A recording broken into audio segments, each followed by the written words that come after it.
के बाद वो भी एक कपड़ा खरीद के ले जाता है। थोड़ी देर गुजरती है, एक और तीसरा कस्टमर आता है।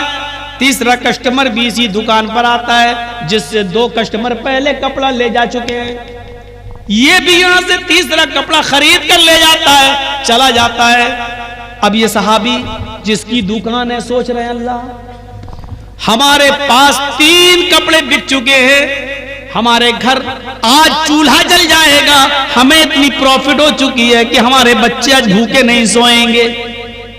थोड़ी देर के बाद चौथा कस्टमर आता है।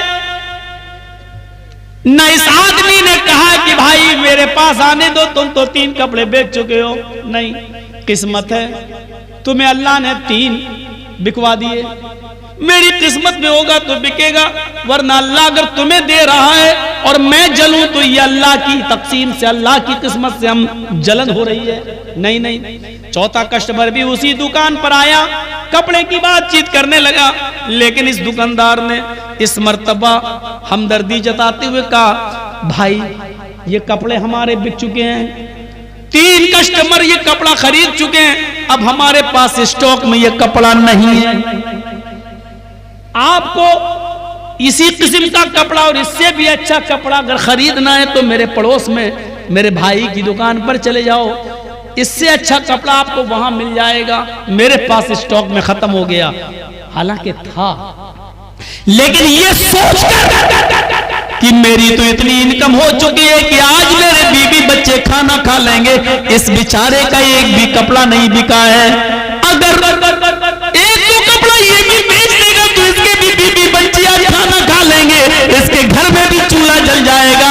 ये सोचकर उसने अपने पास आने वाले चौथे कस्टमर को कपड़ा नहीं दिया और कहा कि मुझसे भी अच्छा कपड़ा इस दुकानदार के पास है, जाओ वहां से ले लो। ये कस्टमर इस दुकान से उतरता है और दूसरी दुकान पे चला जाता है और वहां से कपड़ा खरीद कर ले जाता है। मेरे प्यारे साथियों, ये हमदर्दियां थी, एक दूसरे का दर्द था, एक दूसरे का की खैर ख्वाही थी लोगों के दिल में कि मेरे पास बिक चुका है, एक भी नहीं बिका है। अपना कस्टमर दूसरे के हवाले कर दिया करते थे, यहां तो दूसरे की दुकान पर आया हुआ कस्टमर छीन लेते हैं, उसको भी हड़प कर लेते हैं। 2-3 चीजें याद रखिए, 2-3 चीजें याद रखिए।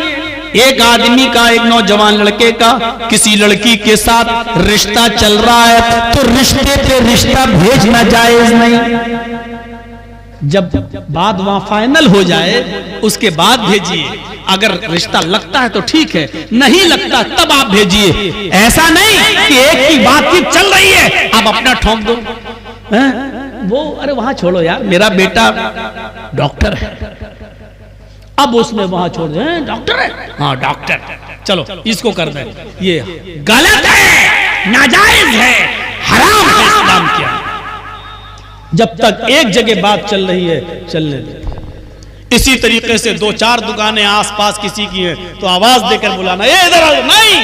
नहीं, वो आदमी जिसकी दुकान पे आना चाहे आ जाए, किस्मत। हाँ, एक जगह अगर वो बातचीत चल रही है तो दोबारा नहीं ठोकना चाहिए, नहीं साहब इधर आओ, उससे हमारे पास उससे भी अच्छा है। नहीं, जब तक उधर से फाइनल ना हो जाए और जब वो वहां पसंद ना आए, उतर जाए उसकी दुकान से, तब आप ये कह सकते हो भाई साहब आइए मेरी दुकान पर भी आप देख लीजिए, शायद आपको मेरी दुकान का कपड़ा पसंद आ जाए। ये भी उसी तरीके से है। इसी तरीके से रिक्शे वाले आपस में खड़े रहते हैं, हाँ साहब कहाँ जाओगे, वो बताओ कहाँ जाओगे, एक से बात चल रही, दूसरा अपना रिक्शा लेके आ गया, हाँ भाई कहाँ जाना, बोलो बोलो। नहीं, जब तक उससे फाइनल ना हो जाए तुम अपने सवारी अपना रिक्शा लेके नहीं आ सकते हो, वरना नाजायज तरीके से माल का खाना हो जाएगा। हमें हमदर्दी अपनाना है, हमें हमदर्दी देखना है, हमें एक दूसरे की हमदर्दी हमारे दिलों में पैदा होना चाहिए। या इन्नमल मुमिनून इख्वा, मोमिन तो मोमिन के लिए भाई होता है, एक मुसलमान तो दूसरे मुसलमान के लिए भाई होता है। मेरे भाइयों, एक चीज और बता दूं, एक होता सगा भाई और एक होता ईमानी भाई। आओ एक नई चीज आपको बताता हूं। मैं और मेरा ये भाई सगा है, बाप एक माँ एक, दोनों एक माँ बाप की औलाद है, इसको क्या बोलते हैं? सगा हकीकी भाई। और एक वो है कलमा पढ़ लिया ला इलाहा इल्लल्लाह। आप हिंदू हैं या मुसलमान हैं या सिख हैं या ईसाई हैं और आप इस्लाम ले आए अशहदु अल्ला इलाहा इल्लल्लाह व अन्ना मुहम्मदन अब्दुहु व रसूलुहु, तो आप भी हमारे इस्लामी भाई हो गए। ये क्या हुआ? इस्लामी भाई। ये हकीकी भाई, ये इस्लामी भाई। सुनिए, इन दोनों में बड़ा रिश्ता कौन सा है? एक हकीकी भाई और एक इस्लामी भाई। अब आप कहोगे कि नहीं हकीकी भाई एक ही बाप की औलाद, नहीं, इन दोनों में अहमियत के हामिल और काबिले रश्क रिश्ता कौन सा माना जाएगा? जो इस्लाम लाया है और कलमा जिसने पढ़ लिया है, इसकी जो अहमियत होगी वो इसकी नहीं है। दलील सुनिए, जंगे बद्र सुना है ना नाम? पहली इस्लामी जंगे बद्र जो हुई, उसमें बहुत से काफिरों को कैद कर लिया गया। 70 काफिर मारे गए और 70 ही काफिरों को कैद किया गया। उन कैदियों में एक कैदी थे अदी इब्ने उमैर, एक कैदी थे अदी इब्ने उमैर। ये भाई थे हजरत मुसाब इब्ने उमैर के, दोनों सगे भाई। बाप का नाम उमैर, बाप के दो बेटे, एक का नाम मुसाब, एक का नाम अदी। अब सुनिए, मैं किसी को भी खड़ा करके पूछ सकता हूं, देखें गौर से सुन रहे हो कि नहीं सुन रहे हो। एक का नाम मुसाब, बाप का नाम क्या है? उमैर। उमैर के दो बेटे हैं, एक का नाम है मुसाब और एक का नाम है अदी। मुसाब मुसलमान है और अदी काफिर है। मुसाब जंगे बदर में नबी अकरम का साथ दे रहे हैं और आदि जंगे बदर में अबू जहल का साथ दे रहा है। सुन रहे हैं आप? अब इसको आपने समझ लिया। अब समझने के बाद आइए अब दिखाता हूं मैं मंजर। जंगे बदर जब खत्म होती है तो 70 काफिर कैद किए जाते हैं। उन काफिरों में मुसाब इब्ने उमैर का भाई अदी इब्ने उमैर भी गिरफ्तार कर लिया जाता है। अल्लाह के नबी ने महबूस कैदी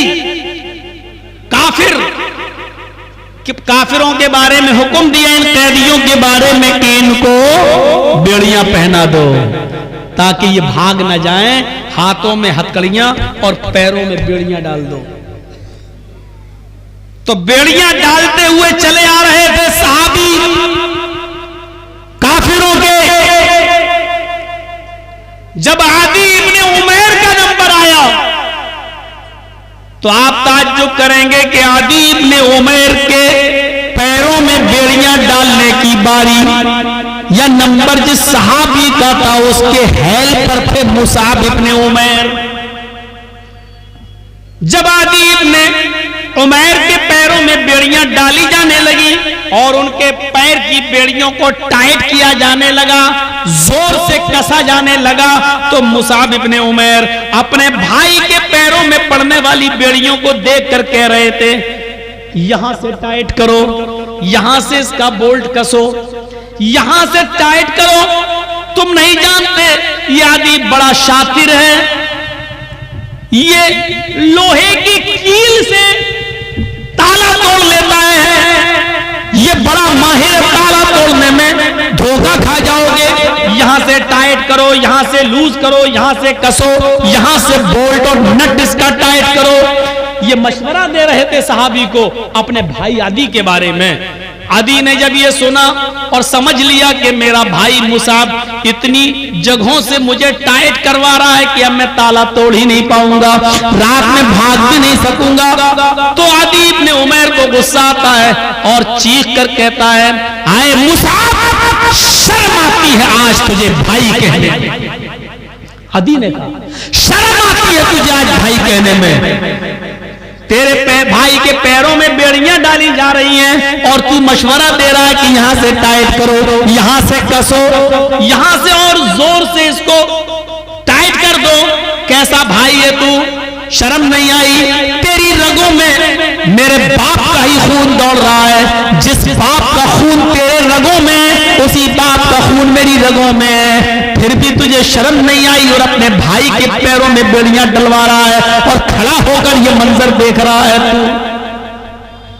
मुसाब इब्ने उमैर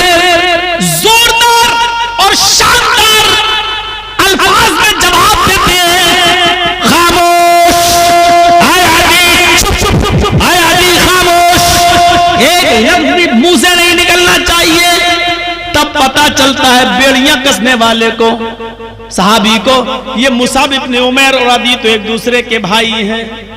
कहा चुप, क्या कहता है तू मेरा भाई है? आया आदि ये सच है कि तेरा बाप उमैर है, मेरा बाप भी उमैर है। ये सच है कि जो तेरी माँ है वो मेरी भी माँ है। ये सच है कि तेरी रगों में उमैर का खून है तो मेरी रगों में भी उमैर का खून है। ये सब सच है, लेकिन आज सुन, भाई जहां तक होने का मामला है तो तू मेरा भाई नहीं है। जबकि आप देखिए माँ एक बाप एक तो भाई भाई भाई हुए, लेकिन मुसाब क्या कह रहे हैं? आए आदि तू मेरा भाई नहीं है। आदि ने कहा मैं तेरा भाई नहीं हूं, बाप एक है माँ एक है और फिर भी तू कह रहा है कि मैं तेरा भाई नहीं हूं। अगर मैं तेरा भाई नहीं हूं तो कौन है तेरा भाई? हजरत मुसाब इब्न उमैर कहते हैं मेरा भाई वो है जो तेरे पैरों में बेड़ियां डाल रहा है, यानी जो नबी का सहाबी तेरे पैरों में बेड़ियां डाल रहे हैं और उसको कस रहे हैं, मेरा भाई वो है। इसलिए वो मेरा भाई है क्योंकि उसने कलमा पढ़ा है, अशहदु अल्ला इलाहा इल्लल्लाह व अशहदु अन्ना मुहम्मदन अब्दुहु व रसूलुहु। इस कलमे की बुनियाद पर जो उस भाई का मकाम मेरे दिल में वो तेरा नहीं है, इसलिए कि तेरी रगों में सिर्फ मेरे बाप का खून दौड़ रहा है लेकिन ईमान नहीं है, और मेरे भाई की रगों में अगरचे मेरे बाप का खून नहीं है लेकिन इस्लाम गर्दिश कर रहा है, ईमान गर्दिश कर रहा है। इस्लाम लाने के बाद, ईमान लाने के बाद जो अहमियत मेरी इस सहाबी की मेरे दिल में है वो तेरी अहमियत मेरे दिल में नहीं है। तू मेरा भाई नहीं है, मेरा भाई वो है जो तेरे पैरों में बेड़ियां टाइट कर रहा है। ऐसा जवाब कहां सुनने को मिलेगा? एक मुसलमान इस्लाम लाने के बाद, कलमा पढ़ने के बाद उसका जो मकाम हमारी नजर में होना चाहिए, सगे भाई अगर वो काफिर है तो उसकी अहमियत भी उतनी नहीं होनी चाहिए जितनी उस मुसलमान की जो इस्लाम लाया है और कलमा पढ़कर मुसलमान हुआ है उसकी अहमियत हमारे दिल में होनी चाहिए। हम नजर डालें अपने समाज पर और सोसाइटी पर, क्या ये मकाम और मर्तबा हम अपने मुसलमान को देते हैं? यहां तो ये सूरत हाल है कि हम घर में घुसते हैं और पड़ोस के मकान से अगर कुकर की सीटी बजती है तो हम खुशबू सूंघते हैं कि क्या पक रहा है, और खुशबू से अंदाजा लगा लेते हैं कि अच्छा मेरे घर में दाल पक रही है और इसके घर में गोश्त। मैं नीचे जा रहा हूं, ये तरक्की। आज हम दूसरों की, आज हम अपनी परेशानी, अपने दुख से इतना परेशान नहीं है जितना दूसरे के सुख से और दूसरे के आराम से हम परेशान हैं। ये आगे क्यों बढ़ रहा है, ये तरक्की क्यों कर रहा है, ये आगे क्यों जा रहा है, आज हम उससे परेशान हैं। मैं नाम नहीं लेना चाहता, हमारे इटावे ही का एक मौलवी है, मुझे बर्बाद करने के लिए, मुझे नेस्तो नाबूद करने के लिए और मेरी हस्ती को मिटाने के लिए उसने इतना रुपया खर्च किया है, इतना रुपया खर्च किया है कि उसने खुद अपने आप को बर्बाद कर लिया।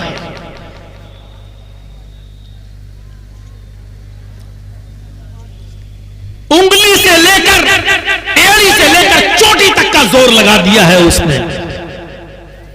आज ये सूरत हाल है कि वो इटावा छोड़कर किसी दूसरी जगह नहीं जाता है, डरता है कहीं ऐसा ना हो कि जर्जीस के चाहने वाले कहीं मुझ पर हमला ना कर दें, कहीं मेरे ऊपर आक्रमण ना कर दें। ये सूरत हाल हो चुकी है उसकी।